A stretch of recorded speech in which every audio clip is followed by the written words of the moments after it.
Hi hello friends, welcome back my channel. ಇವತ್ತು ನೀವೆಲ್ಲ ಬಿಳಿ ಕೂದಲು ಸಮಸ್ಯೆ ಜಾಸ್ತಿ ಆಗ್ತಿದೆ ಅಂದರೆ ಹಾಗೂ ನಮ್ಮ ಕೂದಲು ಎಷ್ಟೇ ಉದುರ್ತಾ ಇದ್ದರೂ ಕೂಡ ಈ ಒಂದು ಇನ್ಸ್ಟೆಂಟ್ ಹೇರ್ ಪ್ಯಾಕ್ನ ನೀವು ಕೂಡ ಬಳಸಿ. ಹಾಗೂ ಇದು ಒಂದು ಹೇರ್ ಪ್ಯಾಕ್ನ ಯಾವುದೇ ಒಂದು ಕೆಮಿಕಲ್ನ ನೀವು ಡೈರೆಕ್ಟಾಗಿ ನಿಮ್ಮ ಹೇರ್ಸ್ಗೂ ಕೂಡ ಅಪ್ಲೈ ಮಾಡ್ಕೊಳ್ಬೋದು. ಹಾಗೂ ಎಷ್ಟೇ ವೈಟ್ ಹೇರ್ಸ್ ಇದ್ದರೂ ಕೂಡ ಈ ಒಂದು ಇನ್ಸ್ಟೆಂಟ್ ಹೇರ್ ಪ್ಯಾಕ್ನಿಂದ ವೈಟ್ ಹೇರ್ಸ್ ಕೂಡ ಕಡಿಮೆ ಮಾಡ್ಕೊಳ್ಬೋದು.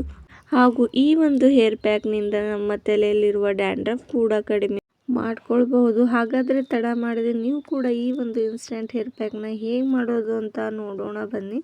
ಹಾಗಾದರೆ ಈ ಒಂದು ಇನ್ಸ್ಟೆಂಟ್ ಹೇರ್ ಪ್ಯಾಕ್ನ ಬಳಸೋದಕ್ಕೆ ನಾವು ಏನೇನು ಯೂಸ್ ಮಾಡ್ಕೊಳ್ತಿದ್ದೇನೆ ಅಂತ ನಾನು ನಿಮಗೆ ಹೇಳ್ತಾ ಬರ್ತೇನೆ.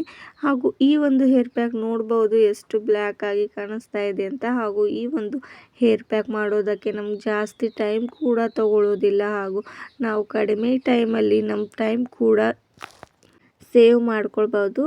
ನಾನಿಲ್ಲಿ ಒಂದು ಬಟ್ಟಲನ್ನ ಯೂಸ್ ಮಾಡ್ಕೋತಾ ಇದ್ದೇನೆ.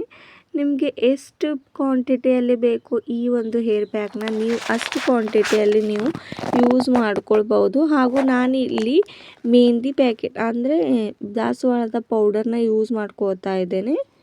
ನೀವು ಕೂಡ ಈ ಒಂದು ದಾಸವಾಳದ ಪೌಡರ್ ಆನ್ಲೈನ್ನಲ್ಲಿ ಸಿಗುತ್ತೆ. ಹಾಗೂ ನೀವು ಮನೆಯಲ್ಲಿ ದಾಸವಾಳನ ಒಣಗಿಸಿ ಹೀಗೆ ಮಾಡ್ಕೊಂಡು ಇಟ್ಕೊಳ್ಬಹುದು ಕೂಡ. ನಾನಿಲ್ಲಿ ಆನ್ಲೈನಲ್ಲಿ ಈ ಒಂದು ಪ್ಯಾಕೆಟ್ನ ತರಿಸ್ಕೊಂಡಿದ್ದೆ. ಎಷ್ಟು ಕ್ವಾಂಟಿಟಿಯಲ್ಲಿ ಬೇಕು ಅಷ್ಟು ಒಂದು ಸ್ಪೂನಷ್ಟು ನಾನು ಆ್ಯಡ್ ಮಾಡ್ಕೊಳ್ತಾ ಇದ್ದೇನೆ. ಹಾಗೂ ನಾನು ಇಲ್ಲಿ ಆಮ್ಲ ಪೌಡರ್ನ ಕೂಡ ಯೂಸ್ ಮಾಡ್ಕೊಳ್ತಾ ಇದ್ದೇನೆ. ಆಮ್ಲ ಕೂಡ ನಮ್ಮ ತಲೆಗೆ ತುಂಬಾ ಯೂಸ್ಫುಲ್ಲಾಗಿ ರಿಸಲ್ಟ್ ಕೊಡುತ್ತೆ. ಹಾಗೂ ಆಮ್ಲದಿಂದ ನಮ್ಮ ಕೂದಲು ಬೆಳೆಯೋದಕ್ಕೂ ಸಹಾಯ ಮಾಡುತ್ತೆ. ಹಾಗೂ ನಾನಿಲ್ಲಿ ಹೀನಾ ಲೀಫ್ ಪೌಡರ್ ಕೂಡ ಆ್ಯಡ್ ಮಾಡ್ಕೋತಾ ಇದ್ದೇನೆ. ಹೀನಾ ಮೆಹಂದಿಯಿಂದ ನಮ್ಮ ಕೂದಲು ಜಾಸ್ತಿ ಎಷ್ಟೇ ವೈಟ್ ಹೇರ್ಸ್ ಇದ್ದರೂ ಕೂಡ ಕಡಿಮೆ ಮಾಡುತ್ತೆ. ಹಾಗೂ ಉದ್ದವಾಗಿ ಹಾಗೂ ಎಷ್ಟು ಡ್ಯಾಂಡ್ರಫ್ ಇದ್ದರೂ ಕೂಡ ಈ ಒಂದು ಹೀನಾ ಮೆಹಂದಿಯಿಂದ ಕೂಡ ನಾವು ಕಡಿಮೆ ಮಾಡ್ಕೊಳ್ಬೋದು. ಆದ ಕಾರಣ ನಾನಿಲ್ಲಿ ಹೀನಾ ಮೆಹಂದಿ ಕೂಡ ಆ್ಯಡ್ ಮಾಡ್ಕೋತಾ ಇದ್ದೇನೆ. ಹೀನಾ ಮೆಹಂದಿಯಿಂದ ನಮ್ಮ ಕೂದಲು ಕೂಡ ಉದ್ದವಾಗಿ ಬೆಳೆಯೋದಕ್ಕೂ ಕೂಡ ಸಹಾಯ ಮಾಡುತ್ತೆ. ನಾನು ಈ ಮೂರನ್ನು ಆ್ಯಡ್ ಮಾಡ್ಕೊಂಡು ಇದನ್ನು ಮಿಕ್ಸ್ ಮಾಡ್ಕೊಳ್ಳಿ ಚೆನ್ನಾಗಿ. ಮತ್ತು ನಾನು ಇದರಲ್ಲಿ ಏನು ಆ್ಯಡ್ ಮಾಡ್ಕೋತೇನೆ ಅಂತ ನಿಮಗೆ ತೋರಿಸ್ತಾ ಬರ್ತೇನೆ. ನೀವು ಕೂಡ ಹೀಗೆ ಇನ್ಸ್ಟೆಂಟ್ ಮೆಹಂದಿನ ಆ್ಯಡ್ ಮಾಡಿಕೊಂಡು ಹಾಗೂ ಯಾವುದೇ ಒಂದು ಫಂಕ್ಷನ್ಗೆ ಹೋಗಬೇಕಾದ್ರೂ ಯಾವುದು ಜಾಸ್ತಿ ಟೈಮ್ ಕೂಡ ತಗೊಳ್ಳೋದಿಲ್ಲ ಹೀಗೆ ಒಂದು ಹೇರ್ ಪ್ಯಾಕ್ನ ರೆಡಿ ಮಾಡ್ಕೊಳ್ಳೋದಕ್ಕೆ. ಹೀಗೆ ಒಂದು ಇನ್ಸ್ಟೆಂಟ್ ಹೇರ್ ಪ್ಯಾಕ್ನಿಂದ ನಮ್ಮ ಕೂದಲು ಕೂಡ ಜಾಸ್ತಿ ವೈಟ್ ಹೇರ್ಸ್ ಆಗೋದು ಕೂಡ ಕಡಿಮೆ ಆಗುತ್ತೆ. ಹಾಗೂ ನಾನಿಲ್ಲಿ ಪ್ಯೂರ್ ಭೃಂಗರಾಜ್ ಪೌಡರ್ ಕೂಡ ಆ್ಯಡ್ ಮಾಡ್ಕೋತಾ ಇದ್ದೇನೆ. ಅದು ಕೂಡ ನಮ್ಮ ಕೂದಲು ಜಾಸ್ತಿ ಉದುರೋದು ಕೂಡ ಕಡಿಮೆ ಆಗುತ್ತೆ. ಹಾಗೂ ವೈಟ್ ಹೇರ್ಸ್ ಕೂಡ ಕಡಿಮೆ ಆಗುತ್ತೆ. ಈ 4 ಇಂಗ್ರೀಡಿಯೆಂಟ್ಸ್ ಹಾಕೊಂಡಿದ ನಂತರ ನಾನಿಲ್ಲಿ ಕೊಕೊನಟ್ ಆಯಿಲ್ನ ಆ್ಯಡ್ ಮಾಡ್ಕೋತಾ ಇದ್ದೇನೆ. ಪ್ಯಾರಾಶೂಟ್ನ ನೋಡ್ಬೋದು.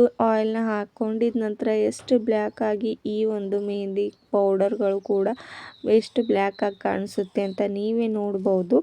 ಈ ಆಯಿಲ್ನ ಹಾಕೊಂಡಿದ ನಂತರ ನಾನು ಇದನ್ನು ಚೆನ್ನಾಗಿ ಮಿಕ್ಸ್ ಮಾಡ್ಕೋತಾ ಇದ್ದೇನೆ. ನೋಡ್ಬೋದು ಎಷ್ಟು ಬ್ಲ್ಯಾಕ್ ಆಗಿ ಕಾಣಿಸುತ್ತೆ ಅಂತ. ಹಾಗೂ ನೀವು ಕೂಡ ಈ ಒಂದು ಹೇರ್ ಪ್ಯಾಕ್ನ ಅಪ್ಲೈ ಮಾಡಿಕೊಂಡು ಕೂಡ ನೋಡ್ಬೋದು. ತುಂಬ ಚೆನ್ನಾಗಿ 100% ರಿಸಲ್ಟ್ ಕೂಡ ಕೊಡುತ್ತೆ. ಹಾಗೂ ಯಾವುದೇ ಒಂದು ಫಂಕ್ಷನ್ಗೆ ಹೋಗಬೇಕಾದ್ರೂ ಈ ಒಂದು ಹೇರ್ ಪ್ಯಾಕ್ ಮಾಡೋದಕ್ಕೆ ಜಾಸ್ತಿ ಟೈಮ್ ಕೂಡ ತಗೊಳ್ಳೋದಿಲ್ಲ. ಡೈರೆಕ್ಟಾಗಿ ಒಂದು 2 ಮಿನಿಟ್ಸಲ್ಲಿ ನಾವು ಈ ಒಂದು ಹೇರ್ ಪ್ಯಾಕ್ನ ಮಾಡ್ಕೊಳ್ಬೋದು. ನೀವು ಕೂಡ ಈ ಒಂದು ಇನ್ಸ್ಟೆಂಟ್ ಹೇರ್ ಪ್ಯಾಕ್ನ ಟ್ರೈ ಮಾಡಿ ನೋಡಿ. ಹಾಗೂ ನಿಮಗೂ ಕೂಡ ಈ ಒಂದು ವಿಡಿಯೋ ಇಷ್ಟವಾದರೆ ಲೈಕ್ ಆ್ಯಂಡ್ ಸಬ್ಸ್ಕ್ರೈಬ್ ಮರಿಬೇಡಿ. ಹಾಗೂ ನಿಮ್ಮ ಫ್ರೆಂಡ್ಸ್ಗೂ ಕೂಡ ಶೇರ್ ಮಾಡಿ. ಈ ಒಂದು ವಿಡಿಯೋ ಇಷ್ಟವಾದರೆ ಈ ಒಂದು ವಿಡಿಯೋ ಪೂರ್ತಿಯಾಗಿ ನೋಡೋದು ಮರಿಬೇಡಿ. Thank you guys.